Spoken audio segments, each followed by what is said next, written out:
selamat datang di Beetle Channel, semoga kita bahagia. Jangan lupa subscribe, like, komen dan share agar channel ini semakin berkembang. Terima kasih. Bab 878. Ted berbicara kepada Scarlett saat dia berjalan di depan, jangan lupa juga apa yang kamu janjikan padaku. Tolong perkenalkan artis saya kepada orang lain di industri ini sehingga mereka dapat memajukan karir mereka. Tentu saja, Tuan Swanson. Jangan khawatir, aku pasti akan melakukannya, bisik Scarlett. Dia berbalik untuk melihat Stephen, yang tampak agak gugup, dan menghiburnya, Tuan. Lain setuju untuk menemui kita, yang berarti kita sudah setengah jalan. Jangan terlalu mengkhawatirkannya. Stephen memaksakan senyum dan menjawab, ya, saya harap begitu. Terima kasih. Kita berteman, bukan? Scarlett tersenyum cerah. Stephen merasa jantungnya berdetak kencang melihat senyum indah Scarlett. Ada banyak orang di sekitarnya, memanggilnya Steph dan sobat, saat dia terkenal. Namun, mereka semua melarikan diri sekarang karena dia membutuhkan bantuan. Satu-satunya yang bersedia untuk melupakan citranya untuk membantunya adalah Scarlett, yang bahkan tidak banyak dia ajak bicara. Ini adalah bantuan yang tidak akan pernah dia lupakan. Tak lama kemudian, Ted membawa keduanya ke hadapan Jasper. Bapak, Lane, Scarlett menyapa dengan hati-hati. Halo, Tuan Lane, sapa Stephen juga. Hai, Jasper tersenyum dan mengangguk. Tatapannya jatuh pada Stephen lebih dulu. Itu adalah perasaan yang agak menarik untuk melihat seseorang yang begitu akrab dengannya di film muncul di hadapannya dalam kehidupan nyata sementara bertindak sangat sopan. Sejujurnya, ini sangat menakjubkan bagi egonya. Yah, kamu mungkin sudah tahu kalau aku agak sibuk hari ini. Saya tidak punya banyak waktu, mungkin sekitar 15 menit. Jadi mari kita bicara sambil berjalan dan mencoba sesingkat mungkin. Apakah itu tidak apa-apa? Jasper menyarankan. Scarlett menatap Stephen. Stephen buru-buru menjawab, tentu saja, Tuan Lane. Kami tidak akan membuang waktumu. Jasper berjalan menuju pintu saat Ted dengan cepat berlari untuk membukakan pintu untuknya seperti seorang pelayan. Ini hampir tidak cocok untuk presiden perusahaan hiburan terbesar di setengah dari daratan, tetapi dia tampak agak senang dan bangga melakukannya. Jasper berjalan keluar lebih dulu, dengan Scarlett mengikuti setengah langkah di belakang. Stephen berdiri di sebelah kanannya saat mereka berjalan. Seperti ini, Pak Lane. Saya ingin bertemu Anda, dan Scar membantu karena saya berharap Anda dapat berinvestasi di perusahaan saya, Tuan Lane. Kalimat pertama Stephen memberitahu Jasper banyak hal. Bekas luka, menginvestasikan. Jasper ingat bagaimana beberapa rumor seputar Stephen dan Scar muncul kembali ketika keduanya telah memfilmkan A Summer Odyssey di kehidupan masa lalunya. Jasper masih warga sipil biasa saat itu, jadi dia tidak tahu apakah rumor itu benar. Dia juga tidak memiliki pemahaman tentang kehidupan selebriti kelas atas seperti itu. Jasper juga ingat bahwa Stephen telah membuka perusahaan filmnya sendiri pada tahun 2000. Namun, sementara film-film yang melibatkan Stephen sendiri menghasilkan banyak uang, perusahaan itu secara keseluruhan berakhir dengan kerugian besar dalam 2 tahun pertama.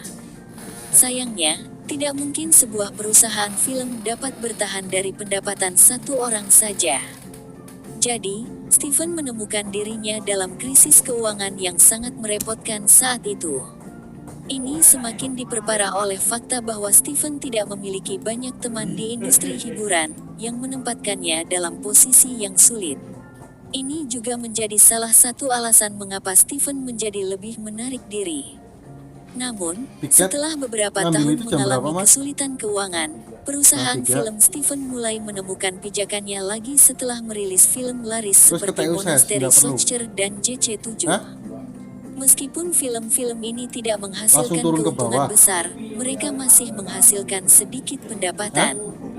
Saya mendengar bahwa Anda baru saja membuka sebuah perusahaan film, tetapi itu tidak berjalan dengan baik untuk Anda, Jasper berbicara. Stephen mengangguk dan mengakui dengan singkat, "Kau benar. Perusahaan hampir tidak memenuhi kebutuhan. Saya telah Sampai kabar memproduksi keluar beberapa doang kan? film, tetapi semuanya berakhir dengan Kalau nggak ada kabar kerugian. tinggal aja. Saya bahkan tidak bisa mendapatkan kembali 1/10 dari biaya Saya pembuatan walaupun film, belum pulang nggak dan apa-apa. saya bertahan hidup murni Kalau dari saya- tabungan saya sendiri. Saya bahkan nggak pernah mendapat lewat situ sih ya? pinjaman dari bank dengan rumah saya sebagai jaminan, tetapi saya tidak tahu berapa lama saya akan bertahan. Mengapa Anda tidak meminta perusahaan hiburan lain di Bab 879 Harbor City untuk berinvestasi di perusahaan Anda? Mengapa lari jauh-jauh ke sini untuk bertanya padaku? Jasper bertanya sambil tersenyum. Saat mereka berbicara, sekelompok orang berjalan keluar ruangan dan ke area belakang panggung. Lebih dari separuh orang yang hadir adalah para selebritas yang sedang mengganti pakaian mereka sebelum mereka naik ke atas panggung untuk tampil. Di ruang seperti itu, seseorang akan bertemu dengan seorang selebritas atau manajer dan setiap kesempatan. Semua selebritas mengenali Jasper saat dia berjalan, dan mereka semua ingin mendekatinya. Beberapa adalah selebritas dari Harbor City, dan ekspresi mereka berubah penasaran ketika mereka melihat Jasper dan Stephen berbicara. Seluruh industri hiburan Harbor City mengetahui situasi Stephen, tetapi tidak ada yang mengira dia akan meminta bantuan Jasper. Terus terang, saya sudah mencari mereka sebelumnya. Kebanyakan dari mereka langsung menolak saya dengan harapan saya akan membintangi film mereka. Tapi saya ingin membuat film sendiri, ujar Stephen tulus. Berapa banyak yang Anda inginkan? Tanya Jasper. Hah? Pertanyaan itu membuat Stephen lengah dan dia tertegun tak bisa berkata-kata. Dia menatap Jasper dengan bingung. Jasper mengulangi dirinya sendiri, Anda menginginkan investasi saya, bukan? Berapa banyak? Saya membutuhkan setidaknya 10 juta dolar AS, tetapi saya dapat memberi Anda setengah dari saham perusahaan saya sebagai imbalannya. Stephen mengumpulkan keberanian untuk berbicara. Sepakat. Satu kata itu mengejutkan baik Scarlett maupun Ted, apalagi Stephen. Apakah ini cara orang kaya bertindak saat ini? Mereka akan menjatuhkan 10 juta dolar AS seperti orang biasa menghabiskan 1 dolar. Mari kita lakukan dengan cara ini. Ted, Anda akan bertanggung jawab atas transaksi ini. Easy Media akan membayar uang dan saham akan jatuh di bawah Easy Media. Perusahaan Stephen akan menjadi pijakan pertama Easy Media di industri film Harbor City untuk mengunci cobanya. Namun, tetap memprioritaskan industri film daratan. Lagi pula, daratan adalah pasar yang lebih besar. Harbor City terlalu kecil. Jasper menoleh ke Ted. Baiklah, Merlin, Ted cepat mengangguk. Dia tahu bahwa Jasper memberinya kesempatan. Baiklah, kalau begitu kamu akan berhubungan dengan Ted mulai sekarang. Jasper menjabat tangan Stephen dan berkata sambil tersenyum. Terima kasih, Tuan Lane. Tapi saya harus bertanya kepada Tuan Lane, apakah Anda tidak akan meninjau perusahaan saya terlebih dahulu? Bagaimana jika aku menipumu? Tanya Stephen tak mampu menyembunyikan rasa penasaran yang menggelegak dalam dirinya. Dia tidak berharap mendapatkan apapun dari pembicaraan 15 menit, apalagi mengharapkan kesepakatan akan selesai dalam waktu kurang dari 5 menit. Yang terjadi hanyalah percakapan singkat dengan Stephen menjawab beberapa pertanyaan Jasper. Namun, hanya itu yang diperlukan untuk menerima investasi 10 juta dolar AS. Bab 880. Stephen bertanya-tanya apakah ini kenyataan atau hanya mimpi. Kamu tidak akan melakukannya. Jasper tersenyum penuh arti. Kamu juga tidak berani. Stefanus mengerti. Memang, siapa yang tidak tahu tentang Jasper di Harbor City? Jadi bagaimana jika Jasper adalah seorang daratan? Tak seorang pun di Harbor City berani mengklaim bahwa mereka mampu menyinggung Jasper. Pertama-tama seseorang harus melihat ke arah nama keluarga Lau dan menentukan apakah mereka cukup kuat untuk mengalahkan mereka. Bahkan industri hiburan yang sangat diskriminatif terhadap orang daratan tidak punya pilihan selain menerima kenyataan baru di Jasper yang memasuki industri dan mengambil sebagian besar pangsa pasar. Di dunia seperti ini, apa yang bisa dicapai oleh kentang goreng kecil seperti kita? Baiklah, aku harus pergi sekarang. Silakan nikmati sendiri, kata Jasper. Dia berbalik dan secara kebetulan bertatap muka dengan beberapa selebritas dari Harbor City, termasuk superstar Alin seperti superstars Kong dan Lin. Halo, Tuan Lin. Para superstar berdiri di kedua sisi lorong saat mereka menyambutnya dengan sopan. Halo, Jasper membalas sapaan itu dengan senyuman. Nah, begitulah penampilan pria yang sukses, gumam Scarlett sambil menatap sosok Jasper yang bersinar. Ya. Bagaimana orang biasa bisa dibandingkan dengan itu? Stefanus tersenyum kecut. Scarlett merasa agak kecewa, karena dia pikir Jasper akan berbicara lebih banyak dengannya. Dia tidak menyangka bahwa interaksi mereka akan terbatas pada sapaan singkat di awal, karena pria itu tampaknya telah melupakan keberadaannya sama sekali beberapa saat kemudian. Oh, benar. Jasper tiba-tiba berbalik setelah berjalan cukup jauh. Ada gala lain malam ini. Scarlett, apakah Anda tertarik untuk ikut dengan saya sebagai plus satu saya? Ketika dia mengatakan ini, sekelompok besar superstar dan selebriti lain semua memandang Scarlett dengan iri. Memang ada perjamuan seremonial yang terjadi malam itu, dan hanya orang-orang terkemuka seperti keluarga Lau yang akan hadir. Ini adalah jenis perjamuan yang hanya bisa diimpikan oleh para selebriti. Sementara beberapa selebriti terkenal telah menerima undangan, sangat berbeda pergi sendiri, dan pergi sebagai pendamping Jasper. Beberapa selebritas wanita tertentu mengarahkan pandangan mereka pada Scarlett, tatapan mereka melubangi dirinya.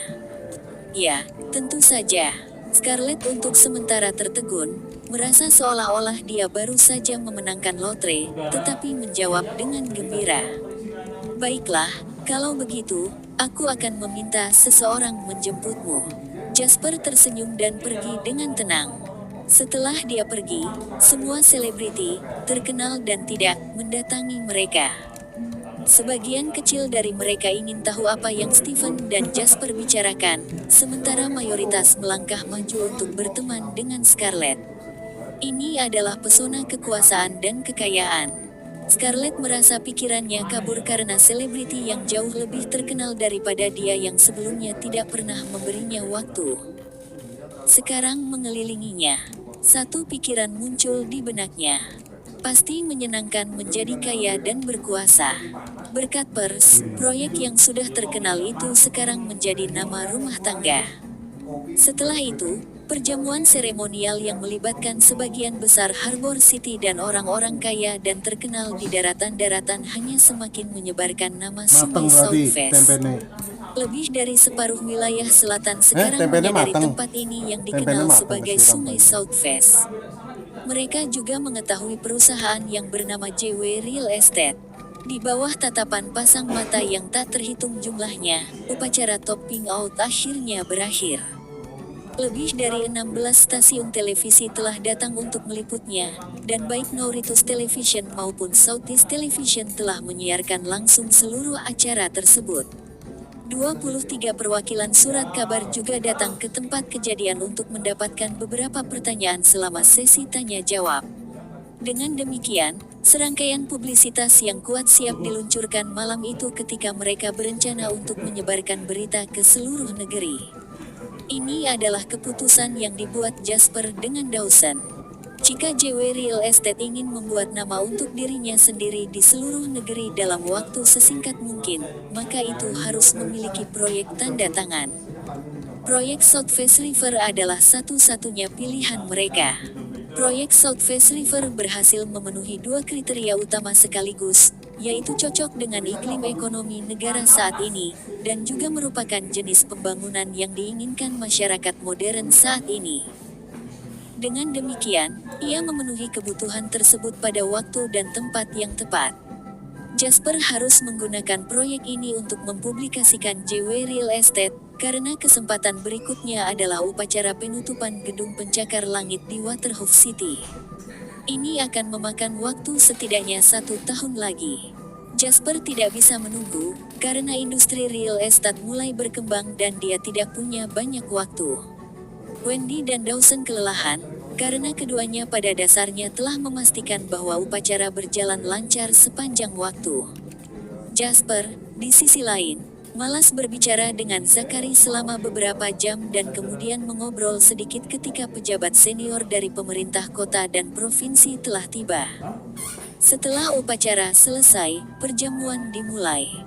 Duo ayah anak itu kelelahan sehingga mereka memutuskan untuk kembali dulu, tidak lagi repot-repot menjamu para tamu. Jasper sekarang dibiarkan menjadi tuan rumah seluruh acara sendirian. Perjamuan diadakan di hotel yang baru dibangun di South Face River Center. Itu memiliki ruang perjamuan besar, dan dapat dengan mudah menampung ratusan orang. Dengan perhatian individu Jasper, perjamuan itu ternyata sangat berkelas. Mereka mendapatkan server paling berpengalaman dari Hilton Hotel bintang 5 terbesar di Mauritius City, sementara bahkan tim koki adalah yang terbaik yang ditawarkan Provinsi Tenggara. Biaya untuk ini saja telah merugikan Jasper setidaknya 7 angka.